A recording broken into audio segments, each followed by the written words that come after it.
Bonjour, c'est parti pour un petit tournage entre nous, oui, entre vous et moi. Car mon staff est en vacances. Je suis cette personne qui n'exploite pas les gens. Tu sais qui continue à bosser pendant ce temps? Eh oui, elle va pas tourner toute seule cette chaîne, hein. Alors c'est l'été, beaucoup de gens sont en vacances. Est-ce que c'est pas le moment idéal pour se faire un petit relooking des familles entre nous? Bah oui, si vous êtes là en plein été et que vous avez cliqué sur un titre relooking mythologique, c'est que vous êtes des puristes. Si, la famille. Oui, c'est l'émission originelle de la chaîne et j'en fais un par an, c'est maintenant. Mais peut-être que vous êtes quand même tombé là par hasard et que vous êtes resté jusque là. Bah merci déjà. Alors du coup, pour juste vous expliquer le concept, en gros le relooking mythologique c'est une émission où je vous présente une figure issue de la mythologie gréco-romaine, je vous présente qui c'était dans l'Antiquité et ensuite je vous présente des réappropriations de cette figure au fil de l'histoire jusqu'à aujourd'hui. Relooking mythologique. Oui, c'est un nom d'émission trouvé en 2015. Oui.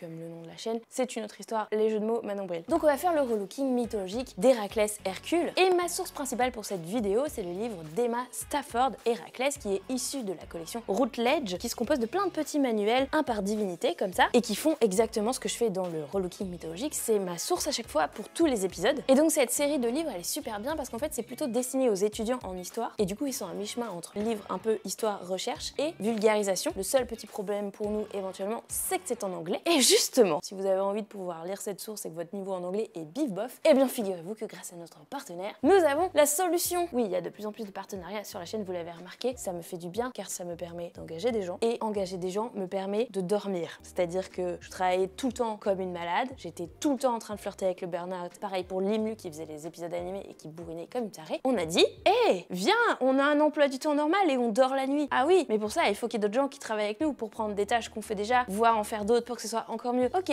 il faut de l'argent pour les embaucher alors. Et non, le CNC ça couvre pas du tout les besoins financiers qu'on a parce qu'en fait embaucher des gens c'est très cher si on veut les payer décemment et c'est quelque chose qui me tient à cœur. Donc j'ai dit maintenant ça suffit, on fait rentrer de la thune et on essaye d'avoir une vie normale, merci. Mais je ne doute pas une seconde que vous comprendrez et que vous avez envie qu'on reste en vie. Donc merci à vous et merci à tous nos partenaires. Aujourd'hui c'est Cambly. Alors Cambly c'est un site pour apprendre l'anglais mais en immersion chez vous. Quoi? Comment c'est possible? Bah non. Eh bien tout simplement par des cours en ligne. Vous allez discuter avec des gens en ligne, mais des gens dont c'est la langue maternelle, l'anglais. Ça fait la diff. Et pour que ce soit exactement adapté à ce dont vous avez besoin, l'avantage du fonctionnement du site, c'est que vous allez choisir si vous voulez faire une formation destinée aux professionnels, avec le vocabulaire technique dont vous pouvez avoir besoin, ou si c'est pour vos cours universitaires, pour voyager, pour juste votre développement personnel, ou même encore si c'est pas pour vous, mais pour vos enfants par exemple. Et surtout, vous allez choisir quand vous voulez caler ça dans votre agenda en fonction de vos dispos. Vous allez choisir un prof, un interlocuteur, et vous pouvez choisir d'où il vient, comme ça vous pouvez sélectionner des accents différents par exemple. Et ensuite, avec votre tuteur ou tutrice, vous choisirez quel type de sujet, quel niveau de langue, quel exercice vous voulez traiter. Et il y a même des programmes spéciaux de préparation aux examens de langue. C'est un programme payant puisque les profs sont rémunérés, c'est bien normal. Mais bien sûr, j'ai un code de réduction à vous proposer et ça comprend deux trucs, 15 minutes d'essai gratuit et une réduction de 50%. Avec le code Une autre histoire. Bah voilà, ça me semble être une façon plutôt maligne d'apprendre l'anglais, de le pratiquer en tout cas. Et c'est adaptable à votre quotidien, à vos contraintes, à vos objectifs. Donc si améliorer l'anglais, bah, c'était une chose dont vous aviez besoin dans votre vie en ce moment, bah en utilisant ce code, c'est l'occasion de soutenir la chaîne en même temps, donc merci beaucoup à vous et merci à Cambly. Ok, donc Héraclès. C'est qui Héraclès? Bon, vous le connaissez bien plus probablement sous le nom de Hercule. Héraclès c'est le nom grec, Hercule c'est le nom latin. Et lui, mon gars, c'est la quintessence du héros grec. Je sais pas pourquoi j'ai pris mon accent du sud. Donc il est dans énormément d'histoires. Et c'est aussi un des personnages qui est le plus représenté dans l'art antique. Et en plus, ses aventures l'ont mené partout à travers la Grèce. Donc il y a plein de régions qui s'identifient à lui. Vous savez toujours que dans la mythologie, il y a plein de versions différentes. Là, plus que jamais, comme il y a plein de régions qui en parlent. Il y a des chercheurs qui disent qu'il y avait 2, 3, 6, 43, oui, 43 Héraclès différents. Peu importe, juste enregistrez bien qu'il y a plein de versions possibles. Moi, je vous en raconte quelques-unes, on peut pas tout dire, mais vous pourrez lire ou entendre d'autres trucs. Alors, je vais vous raconter son histoire principale, d'où il vient, les 12 travaux, évidemment, et quelques trucs après. Mais il y a beaucoup plus de trucs et déjà que ça va être long. Donc, bah comme souvent, ça commence parce que Zeus a voulu Ken.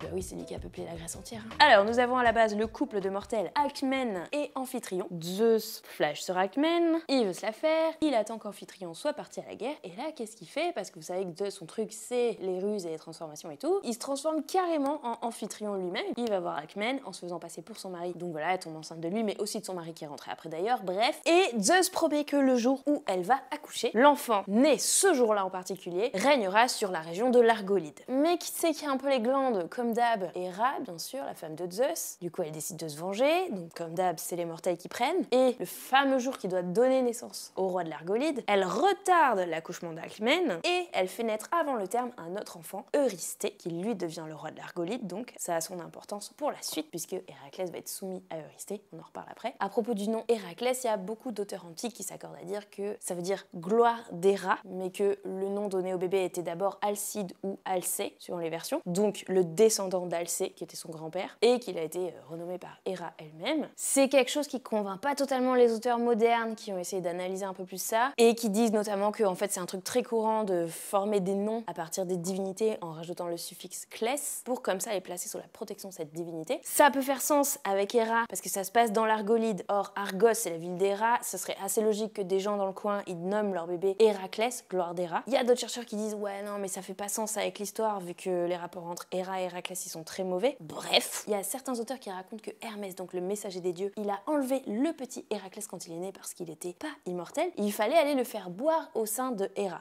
Donc il attend qu'elle soit endormie et tout, il va faire téter le bébé. Et là, Héra se serait réveillée, en furie, elle aurait repoussé le bébé avant qu'il ait fini sa tétée. Et la giclée de lait que ça a créé, c'est ce qui a fait la voie lactée. Voilà, c'est joli. Mais du coup, Héraclès est pas tout à fait un dieu, c'est un demi-dieu, mais il a des compétences hors normes qui le rendent extrêmement fort. Par exemple, Héra super vénère, elle essaye quand même de s'en débarrasser quand il est bébé, elle lui envoie des serpents dans son landau et le bébé, il les étrangle tranquilles. Alors oui, Héraclès, c'est vraiment pas un personnage de la finesse quoi. C'est le gros bourrin. Par exemple, plus tard dans sa jeunesse, quand il est adolescent, en cours de musique, il est super insolent, il est indiscipliné et tout. Et comme son prof de musique le gronde, qu'est-ce qu'il fait? Il le tue. Bon, voilà, c'est réglé. Donc un personnage délicat, clairement. Il a été formé en tant que guerrier par le centaure Chiron. Ça, c'est quelque chose de récurrent dans la mythologie. C'est le cas de plein d'autres héros qui ont été formés par ce centaure. Donc les centaures mi-hommes, mi-chevaux, qui d'habitude sont des êtres lubriques et pas trop des copains, mais Chiron, c'est un peu une exception. Et Héraclès, une fois devenu héros, il a fait énormément de batailles, de combats contre des monstres, d'exploits, etc.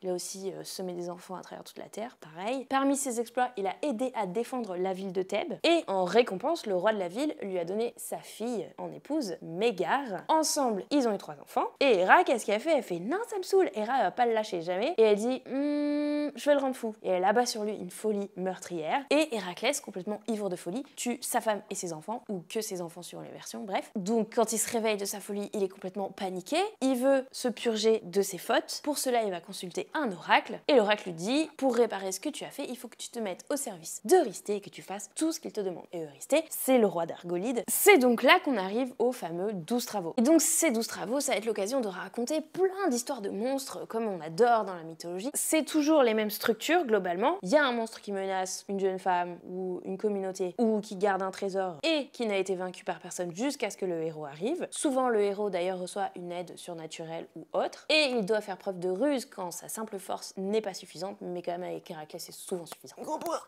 Voilà, donc c'est un peu l'image de la restauration de la civilisation, c'est pour ça que ça plaît autant. Et alors ce qu'il faut savoir, c'est ces fameux 12 travaux, en fait ils sont pas du tout fixes comme ça dans l'Antiquité comme on les connaît aujourd'hui. En fait sur tous les siècles sur lesquels s'étale l'Antiquité, il y a plein de versions qui changent, y compris pour le nombre de travaux, y compris pour qu'est-ce que ce sont ces travaux exactement. Et il semble que ce soit que à la période classique que ce soit fixé cette liste des 12 travaux canoniques que l'on connaît aujourd'hui encore. Et un des plus vieux exemples de représentation qu'on connaisse avec 12 travaux réunis comme ça en images, c'est sur le temple de Zeus à Olympie. C'est des décorations qui datent d'environ 460 avant notre ère. Et sur le temple, il y a ce qu'on appelle des métopes. Et dessus, on trouve ces fameux 12 travaux canoniques. En plus, Héraclès, il est particulièrement lié à Olympie, parce que la légende dit que c'est lui le fondateur des Jeux Olympiques. Alors, on va sur la petite liste des travaux. Et pour ça, je sais pas, on va changer de place un petit peu. Je vous mets où Alors, on est comment dans la bibliothèque? Premier travail, ça commence bien, le lion de Némée. C'est un moment fondateur d'Héraclès parce que c'est là qu'il va gagner sa fameuse peau de lion qui permet de le reconnaître. Donc Héraclès doit aller tuer ce lion qui est réputé pour avoir la peau tellement dure qu'il n'y a aucune arme qui peut la transpercer. Bon qu'est-ce qu'il fait le type du coup? Il étrangle à main nue, délicatesse. Avec les propres griffes du lion, il réussit à ouvrir la peau et il s'en fait une petite capuche sympa. C'est ce qu'on appelle la léontée et c'est l'attribut caractéristique pour reconnaître Héraclès dans quasiment toutes ces représentations, vous trouverez ça. Vous savez, les attributs, c'est les éléments qu'on met sur les images pour pouvoir savoir quel personnage on est en train d'observer. Donc Héraclès, il a très généralement la léontée et Et il a aussi souvent une massue, son arme. Ça va bien avec le bourrin, je pense. Apparemment, l'idée que la peau elle soit comme ça, hermétique, étanche aux armes, c'est un peu plus tardif dans l'Antiquité, parce qu'avant le 6e siècle, on a des représentations d'Héraclès qui se bat contre le lion avec une épée. Et donc l'avantage, c'est que la propriété de cette peau invincible, elle est prolongée après la mort du lion, donc trop pratique pour Héraclès, ça lui fait une super armure. Le deuxième travail, l'hydre de Lerne. Donc c'est cette espèce de saleté de bestiole qui vit dans des marécages près de Argos. Pareil, Héraclès doit aller la tuer. Et elle a cette particularité un petit peu chiante qu'à chaque fois qu'on lui coupe une tête, il y en a 2 qui repoussent. De plus, il y a une de ces têtes qui est immortelle. Et dans certaines versions, il y a même Héra qui a aussi envoyé un crabe géant pour aider l'hydre. Voilà, toujours plus. Donc Héraclès, pour vaincre l'hydre, il demande de l'aide à son neveu Iolaos. Et comme ça, à chaque fois qu'Héraclès il coupe une tête, Iolaos il cautérise les plaies. Ça peut pas repousser. Et il enterre la tête immortelle sous plein de rochers. Et ensuite, il récupère du sang de l'hydre qui est un poison mortel et il s'en sert pour empoisonner ses flèches. Et ensuite, il y a une petite version du mythe qui raconte que Héra a placé le crabe dans le ciel pour en faire la constellation du crabe pour remercier le crabe. Il y a aussi une constellation de l'hydre, mais on n'a pas trouvé de traces de lien direct entre Héraclès et la constellation. Au troisième travail, la biche de Cérynie. C'est une biche qui est placée sous la protection d'Artémis, donc elle doit être ramenée vivante, sinon aïe aïe aïe, déesse pas contente. Et elle a des sabots en airain, donc hyper costaud. Et en général, la biche, elle n'est pas représentée comme un danger, mais du coup, cette épreuve, c'est plus un test d'endurance pour Héraclès qui doit choper cette bestiole hyper rapide. L'aspect le plus intriguant, c'est peut-être que la biche est décrite avec des cornes alors que c'est une femelle. Donc là, il y a des explications qui ont été proposées. Peut-être que c'est une contagion avec un mythe nord-européen où il fallait choper des reines. D'autres, ils ont dit non, la biche, c'est une allégorie d'une rivière, donc les cornes, c'est des embranchements. Ça existe aussi dans d'autres mythes que l'animal soit pas hyper bien représenté biologiquement parlant, donc ça peut aussi tout simplement être une erreur. Ou quelque chose pour rajouter un peu au mystère de la bestiole, tout simplement. Quatrième travail, le sanglier d'Érimante. C'est un gros sanglier qui terrorise la région de Psophis. Il est aussi à capturer vivant. Et ce qui est rigolo dans l'histoire, c'est que Héraclès l'attrape avec un filet, le présente à Eurysthée. Et Eurysthée flippe tellement sa mère qu'il se planque dans une jarre quand il arrive avec le sanglier. Et en fait, ce qui est rigolo, c'est que du coup, dans les représentations antiques, c'est très souvent ce moment où Héraclès il ramène le sanglier et où Eurysthée se planque qui est représenté plutôt que le moment de la capture. Donc voilà, opposition entre le héros et le lâche. Cinquième mythe, chez des blagues, les écuries d'Augias. Augias, c'est le roi des lys et ses écuries sont dégueulasses. Donc là, pour une fois, Héraclès il utilise plus la stratégie que la force et il réussit à tout nettoyer en une journée en détournant le cours de rivière. Bon, c'est un peu la force aussi, j'avoue.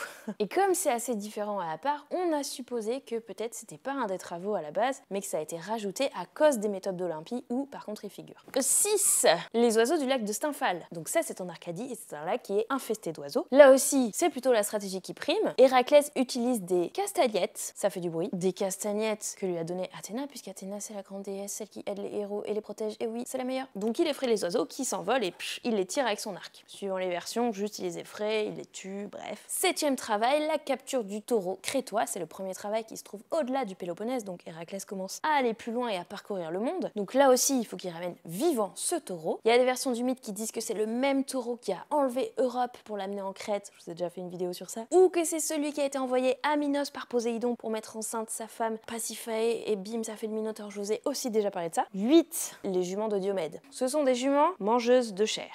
Et ça se passe en Thrace, Diomède c'est le roi d'une tribu, qui donc nourrit ses juments avec la chair de ses hôtes. Sachant que c'est grave pour les Grecs, parce que vraiment l'hospitalité c'est quelque chose de très important, etc. Donc Héraclès doit les dérober ses juments et les ramener à Eurysthée. Donc il y a des versions qui disent qu'il assomme Diomède et qu'il les donne en pâture aux juments, tiens bien fait, voilà. Il y en a d'autres qui disent que c'est pour se venger qu'il le fait parce que un de ses potes se fait bouffer par les juments, bref. 9e travail, voler la ceinture de la reine des Amazones. Donc cette fois ça nous emmène tout au nord, et Héraclès doit aller voler la ceinture d'Hippolyte, la reine des Amazones. Donc il va la combattre dans sa capitale Thémiskira, comme dans Wonder Woman, yes, les Amazones. 10e travail, le vol du troupeau de Gérion. Donc Gérion, c'est un géant à 3 têtes qui vit loin au bout du monde et qui est accompagné d'un chien à 2 têtes et des fois d'un acolyte qui est son bouvier. Donc voilà, Héraclès, il les tue tous les 3 et il emporte le troupeau. Voilà, puis par ailleurs, le motif de voler des troupeaux, c'est assez récurrent dans la mythologie. Ça peut prendre ses racines dans l'origine lointaine des Grecs, où ils étaient encore nomades et où la perte d'un vivier de nourriture, c'est quelque chose de très dangereux. 11e travaux, j'ai plus assez de doigts. Les pommes du jardin des Hespérides, donc ça aussi c'est tout à l'ouest, c'est le jardin des 3 filles d'Hespéros qui contient un arbre avec des pommes en or et qui est gardé par le gardien, yes, le serpent Ladon. Donc il y a des versions où Héraclès il y va pas lui-même, il demande au titan Atlas, donc Héraclès réussit à récupérer les pommes. Et enfin 12e travaux, et c'est le plus dur de tous, capturer Cerbère, le chien qui garde les enfers. Donc il faut le capturer, le ramener, pour cela il faut déjà descendre aux enfers, ce que normalement aucun mortel ne peut faire, ou en tout cas il peut pas en ressortir. Ensuite il faut réussir à choper le chien chien, mais Hadès donne l'autorisation à Héraclès de récupérer le chien, à condition qu'il n'utilise pas d'armes. Donc Héraclès fait ça, il le ramène à Eurysthée, et une fois que Eurysthée l'a vu, il le redescend aux enfers. Voilà donc, pour nos travaux, on va un peu rechanger de place. Donc et ensuite, après les travaux, comme je disais, il y a plein d'exploits mineurs. Je peux pas tous vous les lister, mais vous avez compris l'idée. Parmi le reste de ces histoires, on peut quand même citer sa dernière femme, Déjanire. Il y a un moment où tous les deux, ils sont en voyage en déplacement, ils doivent traverser une rivière, et ils rencontrent le centaure Nessos, qui offre de faire traverser la rivière à Déjanire en la portant sur son dos. Or, il essaye de la violer. Oui, les centaures, c'est des symboles de lubricité dans l'Antiquité. Sauf que Héraclès, pas content, on pas laisser faire, il bute le centaure avec ses flèches empoisonnées, mais le centaure est rusé. Juste avant de mourir, il glisse une petite idée à Déjanire comme ça et il lui dit « Recueille mon sang, ça peut faire potion d'amour ». Or, plus tard, Héraclès un jour se ramène avec une maîtresse, Déjanire elle se dit « Mince, qu'est-ce que je peux faire? Je vais utiliser le sang de Nessos. » Elle en imprègne une tunique qu'elle offre à Héraclès. Or, le sang de Nessos est contaminé avec le poison de l'hydre de Lerne et Héraclès est brûlé dans une douleur insupportable. Pour abréger ses souffrances, il demande qu'on allume un bûcher funéraire et il se jette dedans et Déjanire se suicide. Et juste avant de faire ça, il remet ses flèches à Philoctète, son ami, et lui fait promettre de ne jamais dire où celui-ci mettra ses cendres. Bon, ça se finit quand même très bien pour Héraclès puisque, donc voilà, c'est un demi-dieu. Il est enlevé sur le bûcher funéraire et amené dans l'Olympe. C'est ce qu'on appelle l'apothéose quand on rejoint le club sélect des dieux. Et là-bas, il se réconcilie avec Héra et il est marié à la déesse Hébé, la déesse de la jeunesse. Alors, on n'est pas trop surpris de savoir que Héraclès, c'était le protecteur des athlètes dans l'Antiquité, c'était le modèle duquel il se réclamait. Mais ce qui est un peu plus surprenant, c'est que c'était aussi un modèle pour les philosophes et une métaphore des vertus. Oui, parce que bon, dès l'Antiquité, les gens qui racontent ces mythes qui datent d'encore bien avant et tout, ils se disent bon, c'est quand même pas toujours hyper moral, il doit y avoir des métaphores là-dessous, donc ils essayent d'y donner des explications et des allégories. Et donc Héraclès qui lutte pour racheter ses fautes et qui combat tous ces démons et tout, bah voilà, ça fait des allégories de l'humain qui lutte contre ses propres défauts. En tout cas, il y a cette idée du triomphe de la mort. Enfin bref, il y a matière à sublimer tout ça. Gros bourrin débile. Non, mais c'est une métaphore, vous inquiétez pas. C'est aussi une figure duquel se réclament pas mal d'hommes politiques, notamment les rois macédoniens, la famille d'Alexandre le Grand. Alexandre dit que Héraclès est son protecteur. Et puis à Rome, donc il y a Hercule, et pareil pour les généraux romains, ils se placent sous le patronage d'Héraclès. Probablement que pour les gens de l'Antiquité, le rôle le plus important d'Héraclès est celui de fondateur de cité, comme il a énormément voyagé. Il y a plein de régions qui disent oui, si c'est Héraclès qui a fondé notre cité, etc. Donc voilà, il y a plein de gens en fait qui dans leur vie de tous les jours se rattachent à lui. Il y a ce rôle de fondateur des Jeux Olympiques à Olympie, très important, lien avec les athlètes toujours. Et il a cette caractéristique d'être à la fois un héros et un dieu. Et les héros et les dieux, ils font tous l'objet de culte. C'est les hommes qui vénèrent Héraclès, les femmes sont totalement exclues de ça. Donc les athlètes en particulier, les jeunes éphèbes en formation, en voie de devenir des adultes, et aussi les esclaves, puisque Héraclès c'est l'esclave d'Eurysthée. Et après l'Antiquité alors, où est-ce qu'on va aller ?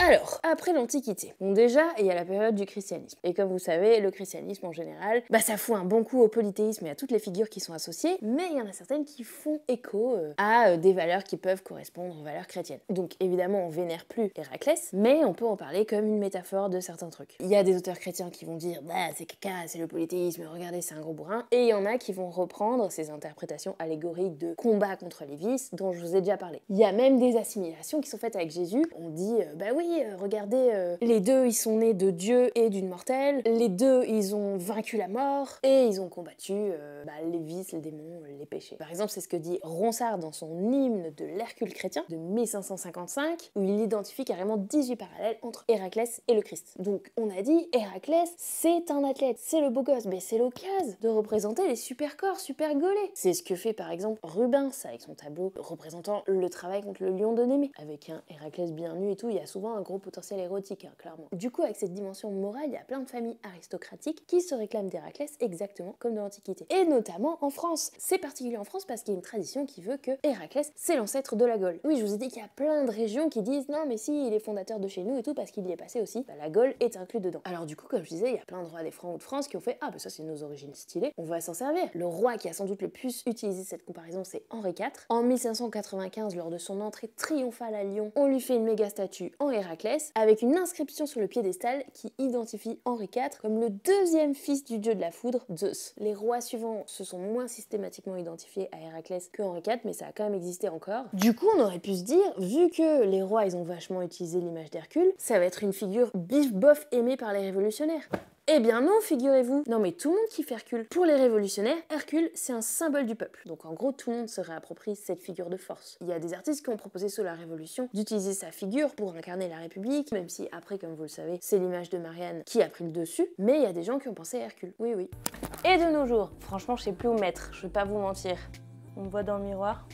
Bref, donc après les révolutions, etc., vient le temps d'aujourd'hui, le temps presque présent, puisqu'on va parler de Disney, du Hercule de Disney, évidemment, incontournable. Bon, vous n'êtes pas sans savoir que c'est une très grosse réadaptation du mythe. Bah déjà, si vous le saviez pas, vous le savez maintenant, puisque je viens de tout vous expliquer, donc vous voyez bien l'écart si vous avez vu le film. Si vous n'avez pas vu le film, ça va pas vous intéresser, ça va vous spoiler, vous pouvez quitter maintenant, mais merci d'être resté jusque-là, je vous fais plein de bisous. Donc, en 97, il y a le film de Disney qui sort, Hercule, donc méga reboost de cette figure. Il y a eu plein d'autres œuvres contemporaines qui parlent d'Hercule, plein d'autres films, des séries, etc. Je vais pas tout lister parce que c'est déjà très long, mais si vous voulez un petit aperçu, je vous propose d'aller voir la vidéo de Nota Bene sur les 12 travaux d'Hercule et où je vous propose plusieurs réinterprétations comme ça. Ça complétera donc. Bisous Ben. Alors, l'idée, c'est pas de dire oui, c'est pas fidèle à la mythologie, gna gna gna, c'est pas comme ça dans l'histoire. Ça me saoule. En fait, le truc dans l'Antiquité, c'est de toujours réinterpréter les mythes. Ils sont tout le temps déformés, tout le temps adaptés au bout du jour, aux préoccupations du moment, de l'époque où on se trouve et de là où le poète qui raconte parle. Donc en fait, dire c'est pas fidèle à la version antique, ça n'a pas beaucoup de sens. En vrai, au contraire, réactualiser au goût du jour, c'est totalement s'inscrire dans la tradition antique, puisque c'est déjà ce qu'ils faisaient à l'époque. On vient de dire qu'il y avait 1 milliard de versions différentes, donc déjà, pas fidèle à l'Antiquité, de quoi, quelle version, enfin bref. Donc, ça c'est pas le problème, et c'est cool d'adapter un film pour coller aux préoccupations du moment, et pour intéresser le spectateur d'aujourd'hui, tant qu'il n'y a pas de prétention à retransmettre ce qui se disait dans les écrits anciens. Ce qui est intéressant, c'est de regarder ce que Disney a fait des sources antiques, comment ils les ont adaptées, pour quelles raisons, etc.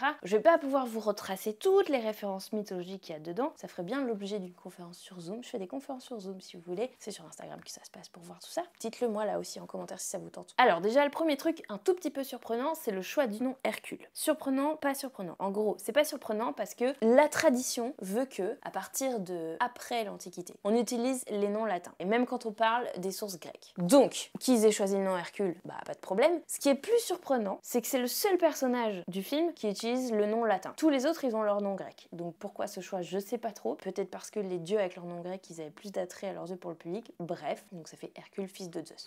Dans les choix esthétiques, Disney n'a pas décidé de le représenter avec ses attributs caractéristiques, donc avec la léontée et la massue. Il y a juste un moment du film où il y a ce clin d'œil, où il est en train de poser pour un peintre sur un vase, où là on lui a mis la peau de lion, qui d'ailleurs est un petit clin d'œil au roi lion, puisque c'est Scar, la peau de lion, et il a la massue aussi. C'est le seul moment, mais sinon ils ont décidé un chara design, comme on dit, différent. En tout cas, il est représenté en guerrier. Ce qu'on retrouve comme point commun, c'est le gros bourrin un peu débile qui casse tout sur son passage. On a une quête un petit peu différente dans le sens où dans le film de Disney, Hercule, son but c'est de prouver qu'il est un héros. Évidemment, il n'y a pas le thème de racheter ses fautes puisqu'il n'y a pas l'histoire à la base qui est qu'il a tué sa femme et ses enfants. On comprend bien pourquoi Disney a pas mis ça. Donc du coup, ils en ont fait le fils légitime d'Héra et de Zeus qui a été arraché à ses parents par Hadès parce qu'une prophétie a dit qu'il empêcherait Hadès de prendre le pouvoir et conquérir l'Olympe. Alors en tout cas, dans le film, on a une vision très chrétienne de la mythologie gréco-romaine, c'est-à-dire Hadès, dieu des enfers, c'est le mal, le vilain, etc.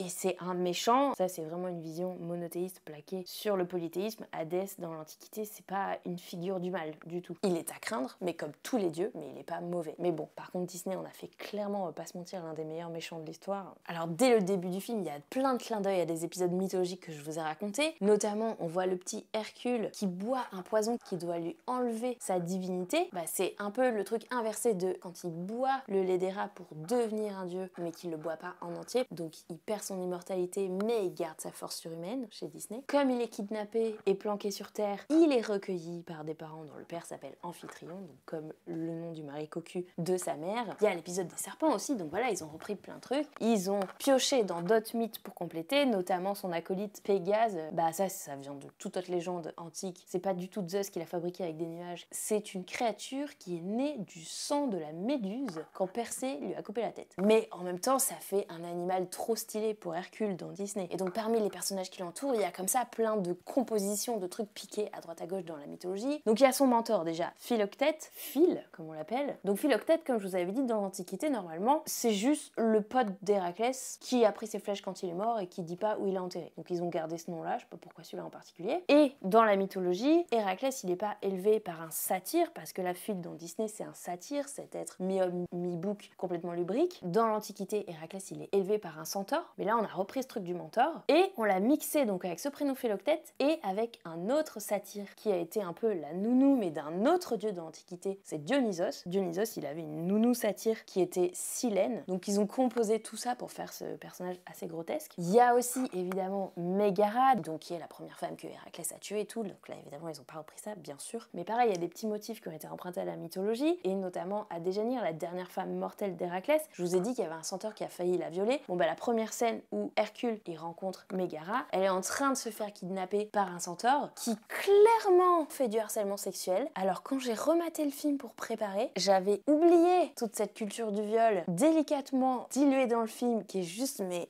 il y a des scènes vraiment ça passe plus du tout. Notamment Phil qui court après les nymphes pour les violer littéralement et les nymphes qui se transforment en fleurs, en arbres et tout. Je vous ai fait une vidéo sur ça, pareil. Donc là voilà, bah c'est lol, c'est drôle. Ah bah c'est la fin des années 90, hein, forcément c'est notre période où oui, il faut remettre les œuvres dans leur contexte. Ça n'empêche pas de les relire autrement et d'avoir un esprit critique dessus. Et venez pas me dire oui mais c'est comme ça dans la mythologie, les satyres ils sont lubriques. Oui c'est vrai, n'empêche que Disney ils ont massacré la mythologie là-dedans, ils s'en battaient les steaks. S'il y avait des trucs à modifier, tout comme Hercule qui tue ses enfants, c'était peut-être ça. Donc Hercule est amené à faire plus ou moins des travaux, donc il doit passer des épreuves en gros pour prouver qu'il est un héros. Ça commence avec l'hydre, donc évidemment c'est pas dans l'ordre et tous les travaux sont pas représentés et il y a des ajouts d'autres monstres qui viennent d'autres mythes. Mais comme je vous ai dit, dans l'Antiquité aussi c'était pas fixe et ça bougeait tout le temps. Donc on a l'hydre, dont il est obligé d'ailleurs d'enterrer la tête pour la vaincre, comme avec la tête immortelle dans la mythologie. Après ce premier exploit, il y a la chanson des muses où on voit défiler plein d'autres épreuves d'Hercule qui devient un héros, qui devient une célébrité et tout. Donc on voit dedans Hadès qui lui envoie un sanglier, qui tue d'une flèche, donc ses flèches empoisonnées, tout ça. On le voit combattre un lion, on le voit combattre un oiseau, on le voit combattre un serpent de mer, donc ça faisait pas partie de ses travaux mais ok. Pareil, un minotaure, le minotaure normalement c'est Thésée, on le voit combattre la méduse, la gorgone, donc ça c'est Persée normalement. Et la dernière épreuve,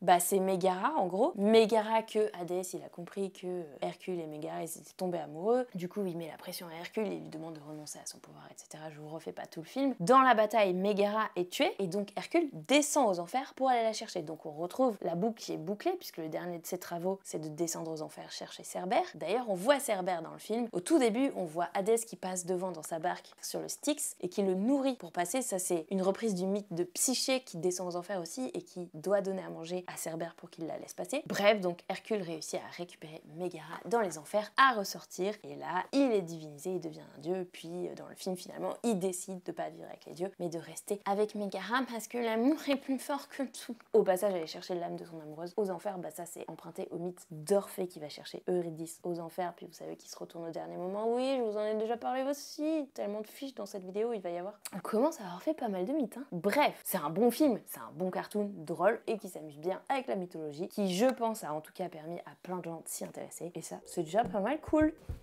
Bon bah mes petits amis, c'est la conclusion. En tout cas, merci beaucoup d'avoir suivi cette vidéo jusqu'au bout. Félicitations. Mais bon, comme on a dit, on prend notre temps sur la vidéo pour les puristes. Si vous êtes venu là pour la première fois et que vous découvrez les relookings mythologiques, vous en avez plein à regarder. C'était celui de cette année. On se dit rendez-vous à la rentrée en septembre pour un épisode animé. Les épisodes animés vont reprendre tous les premiers mercredis du mois à midi quand vous entendez la sirène sonner, c'est l'heure d'épisodes animés. Et merci à vous. Si vous en avez marre des placements de produits, vous pouvez aussi donner de l'argent sur Tipeee, mais genre faut donner beaucoup d'argent. Mais celles et ceux qui donnent déjà, merci infiniment. Un gros bisou à vous, passez un très bel été et on se retrouve à la rentrée. Merci.